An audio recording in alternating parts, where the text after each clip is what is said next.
Hello friends, कैसे हो आप सब। उम्मीद करती हूँ कि आप सब लोग बहुत अच्छे होंगे। अन्नपूर्णा देवी चैनल में एक बार फिर से मैं दिव्या आप लोग का बहुत बहुत स्वागत करती हूँ। दोस्तों, आज की वीडियो में हम लोग गंगा दशहरा के बारे में जानेंगे। साल में दो दशहरे का विशेष महत्व होता है। एक तो रावण दहन वाला दशहरा जो कि अक्टूबर मास में मनाया जाता है, और एक ये ज्येष्ठ मास वाला गंगा दशहरा। तो आज की वीडियो में दोस्तों हम लोग गंगा दशहरा के बारे में जानेंगे।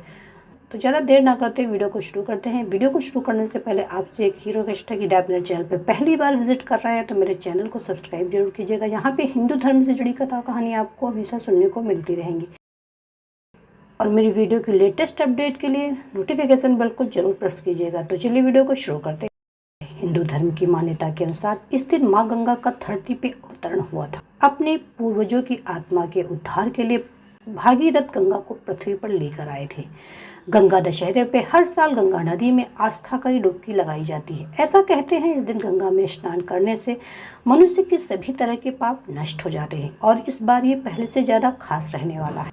गंगा दशहरे पे इस साल दो शुभ संयोग बन रहे हैं। गंगा दशहरा पर रवि योग बन रहा है। इस दिन सूर्योदय के साथ ही रवि योग शुरू हो जाएगा। इस दिन शुभ योग में पूजा पाठ और मांगलिक कार्यों को करना बहुत ही शुभ माना जाता है।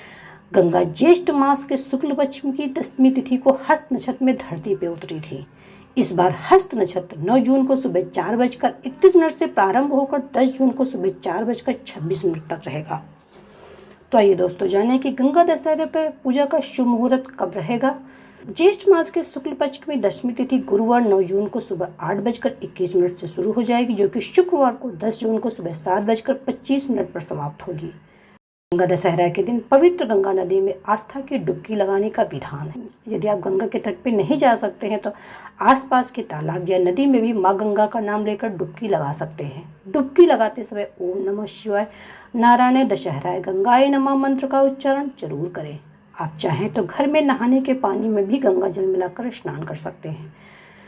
गंगा दशहरा के दिन दान करने का विशेष महत्व है। इस दिन दान धर्म के कार्य करना बहुत ही शुभ माना जाता है। इस दिन 10वीं तिथि रहती है तो 10 चीज़ों का दान करना बहुत शुभ होता है। पूजन सामग्री में 10 चीज़ों का इस्तेमाल करें। 10 प्रकार के फल और फूल का इस्तेमाल करें।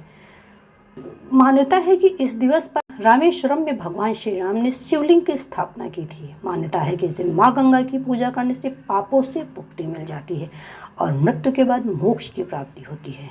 दोस्तों, गंगा दशहरा के पावन दिन माँ गंगा की पूजा अर्चना करने से सभी तरह के दोषों से मुक्ति मिल जाती है और माँ गंगा की पूजा अर्चना से शुभ फल की प्राप्ति होती है।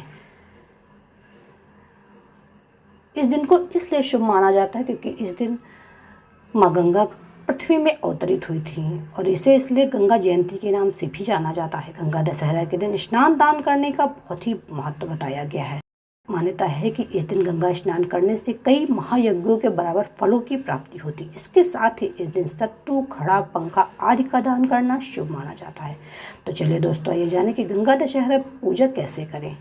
इस दिन ब्रह्म मुहूर्त में उठकर सभी कामों से निवृत्त होकर गंगा स्नान कर लें। अगर आप गंगा नदी में स्नान के लिए नहीं जा रहे हैं तो घर में ही नहाने के पानी में थोड़ा सा गंगा जल डालकर स्नान करें। स्नान के बाद तांबे के लोटे में जल लेकर सूर्य को अर्घ्य दें। इसके साथ ही माँ को फूल सिंदूर आदि अर्पित करने के साथ दीप दान करें।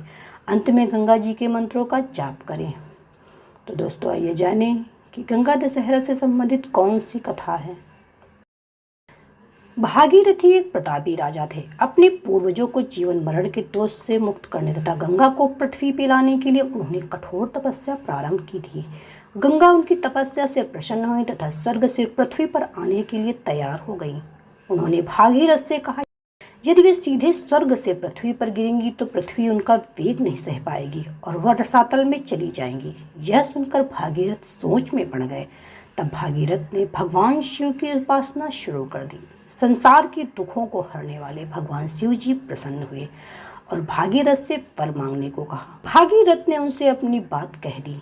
गंगा जैसे ही स्वर्ग से पृथ्वी पर उतरने लगी, गंगा का गर्व दूर करने के लिए भगवान शिव ने उन्हें जटाओं में कैद कर लिया। इस पर गंगा ने शिव से माफी मांगी तथा एक छोटे से पोखरे में छोड़ दिया।